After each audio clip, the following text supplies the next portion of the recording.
things that you want to do when it comes to bringing in new leaders into your organization. Hey, what is going on, superstar? Well, I have to tell you, I am super pumped because if you've been in a situation where you want more leaders joining your team, then this is the video for you because we are going to dive into the nitty-gritty details on all of that. Now, if you've been building network marketing for any length of time, you know that in order to build massive teams, in order to build massive volume, you gotta have leaders in your organization. And so in this video, I'm gonna share with you exactly what you need to do. In fact, we're gonna go over a 5-step process that we use and have been using for years and years and years to recruit massive leaders into our organizations so that you can do the same. All right, so let's dive into things. And you know what? I tell you what, I have been so looking forward to diving into and talking about the invitation for network marketing leaders. And I'll tell you why. Because I get so many requests from people wanting to know more. How do I get more leaders? How do I get more leaders? How do I get more leaders? And so I wanted to make this training video so that you know you can have it in your arsenal.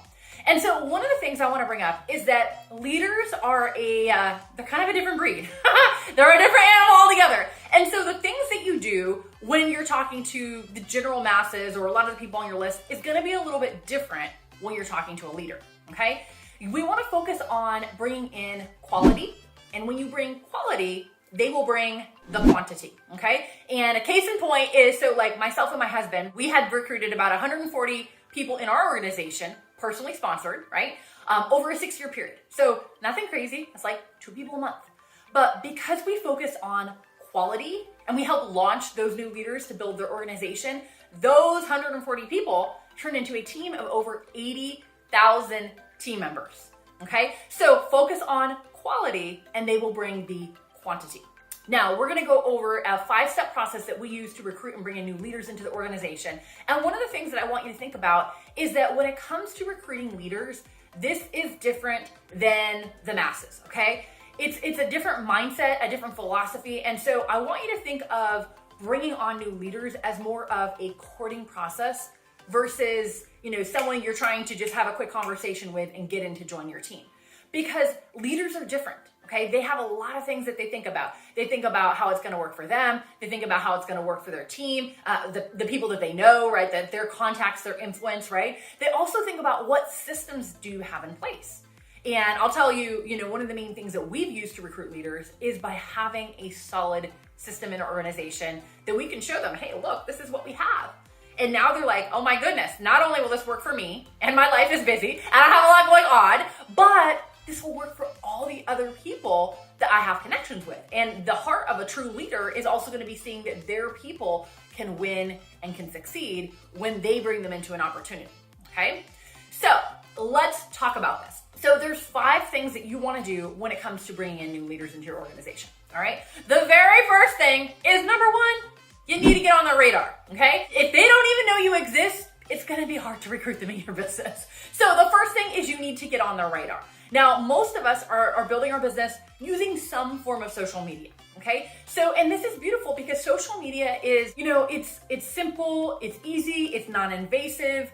Back in the day when everybody would call people, that was so different, right? Like that was like, oh my gosh, you actually have to call someone.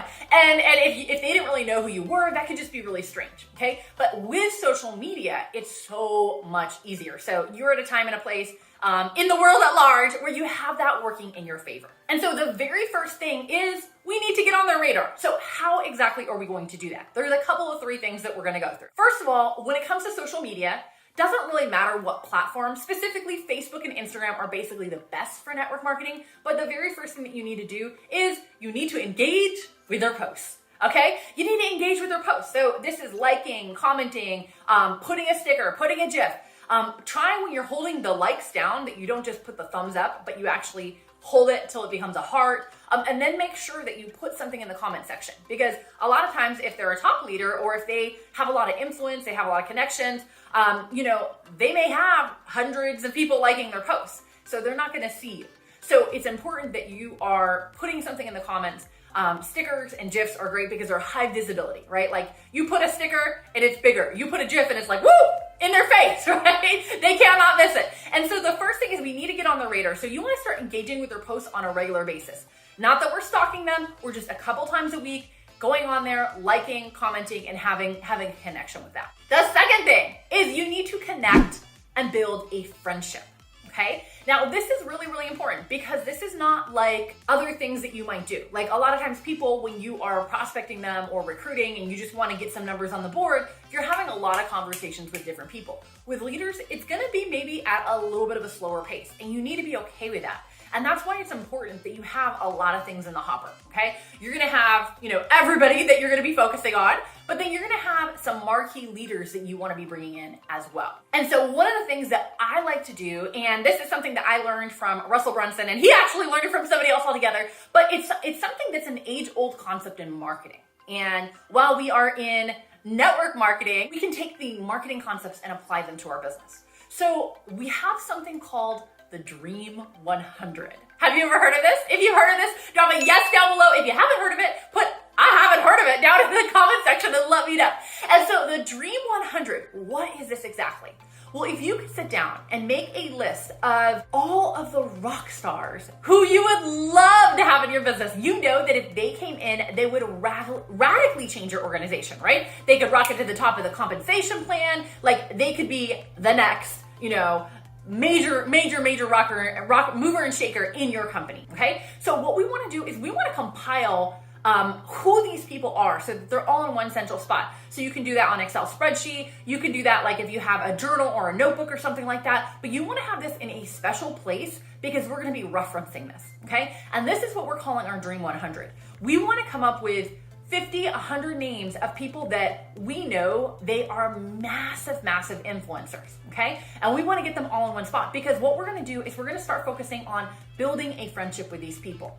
And like I said, it's not going to be an overnight thing, but it's going to be one of those things where if one of those people come in and they pop in your company, they're going to just rocket all the way up and they're going to take you with them as you being the leader in the organization. When it comes to step 2, connecting and building a friendship, this is so important because a lot of times people, they want to have a conversation, they want to go straight for the kill, so to speak, and then they're moving on.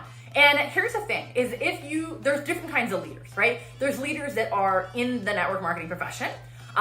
There's leaders that they are entrepreneurs. They have their own business, they're doing their own thing, and that's a form of a leader as well. There's leaders in the community, people that they have nothing to do with network marketing, but they know every single person. They got the mouth of the South, they're highly connected, they have a lot of influence, right? So wherever they fall in the whole scheme of things, it's important that we know that if they are going to use their influence, they're not stupid. They know that's one of the biggest assets that they have. They need to make sure it's the right fit for them, for their family, for the people that they're going to be bringing in. Okay? So just realize that you're going to be building a friendship with them. The other thing about leaders is that a lot of times they hold their cards close to their chest. Okay? They are a little bit more guarded. They're not going to just be like forthcoming if they're looking for something. Now they may if they're not in network marketing, but let's say you have somebody that is been in the network marketing profession for a while, they haven't really been actively building their company, they may not be real forthcoming with that, right? Because they're just not sure. And so just know that. And one thing I also want to say is that we don't want to poach companies or anything like that. That's not very ethical. But having connections and relationships with people, like things are moving all the time. Things are changing all the time. If a leader isn't happy, you want to make sure that you are the first person that they go to. So that is what we want to focus on. Then when the timing is right, we're going to move to step 3. And step 3 is asking them if they would be open to taking a look. Okay. Now, how exactly are we going to set this up? And so you want to, at this time, you're commenting on their posts, you're liking their posts, you've had some dialogue with them in the messenger, right? So they know who you are, you're in connection with them. So when timing is right, okay, you want to just say, hey, listen, and you want to set up what it is that what you have going on, okay? Hey, listen, I'm launching something new. It's shaping up to be, absolutely incredible. And you know what? I've always had a ton of respect for you. I know you've done really, really well. And I'm just curious, would you be open to taking a look at what we got going on?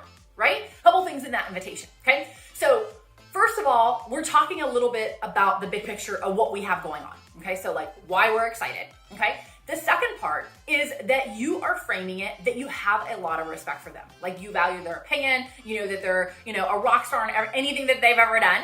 And then the third thing is you're kind of like, hey, I'm not sure, but would you be open to taking a look at what we have going on, right? So you're just kind of positioning it like you're not coming at them full force. you're just kind of, hey, would you be open to take a look? Hey, would you be open to checking it out, right? You just want to find out where they're at so you're getting a temperature read, okay? Then from there, obviously, they're either going to say, yes, they're open, no, they're not open, or what is it that you have? And so based on that, you're going to kind of move forward into the next step. Now, some of the time, you're going to have people that you talk to them. Maybe they said they would take a look, or maybe they said timing wasn't right, or something along those lines. Oftentimes, you have people that, it's not a hit it once and then they're in, right? It's going to be a drip process. And so one of the things that's very, very important is you need to do something we call lock and load. Now, what is lock and load? This is one of my favorite things that we've used year after year after year. And here's how it works. When you have a conversation with someone and they're open to taking a look and they look and they're like, you know what, timing's just not right for me. I got this, I got that. Okay, perfect. No worries. All right. Nonchalant, low key, no big deal. But here's what you want to say. You say, hey, listen, now that we've had this conversation and you've got an opportunity to see, should things ever change in life and you feel like this is going to be something that you want to move forward with, who are you getting in with? Who are you getting started with, right? And you want to get them to lock and load and be like, yeah, of course I'm coming in with you, right?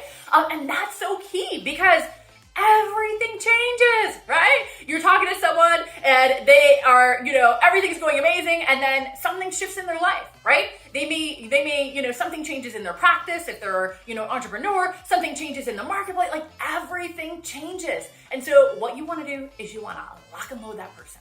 And once you do that, now we move to the next step, which is you want to constantly nurture the relationship. Some people are going to come in now, some people are going to come in later, but whatever the case may be, you want to constantly be nurturing the relationship. We have people that we've had come in and join our team that we've courted for years. You're like, Summer, I do not have all day. That's okay. That's why we got our list of 100, right? Because some are going to come now and some are going to come later, and some are going to lock and load for the future when they are ready. And so I hope this was helpful for you. This is something that, we have really focused on because, when it comes to doing network marketing, you want to be efficient with your time. Like, you don't want to be spinning your wheels. You want to make sure that the time you put in that's away from doing the other things that you really want to do is going to produce fruit. It's going to be worth your effort. And so we have always focused on bringing in leaders, bringing in high quality individuals. And obviously, the benefits of that have showed, time and time again in our business. And so if you're at a spot in your life right now where you're like, Summer, I need all of this. I put together a free resource for you and for your business. And so this is my top leader recruiting guide. And so that is a guidebook that shares exactly everything from E to Z for how to actually do this. And so you have something with you, it's there, it's written down, and you can walk people through the process. So go ahead, I will drop a link down below. You can pick that up, grab that, that's my gift to you. And what do you want to do moving forward? Go ahead and pick that up now. And then coming up in the next video is going to be the exact next thing that you need to see about recruiting leaders.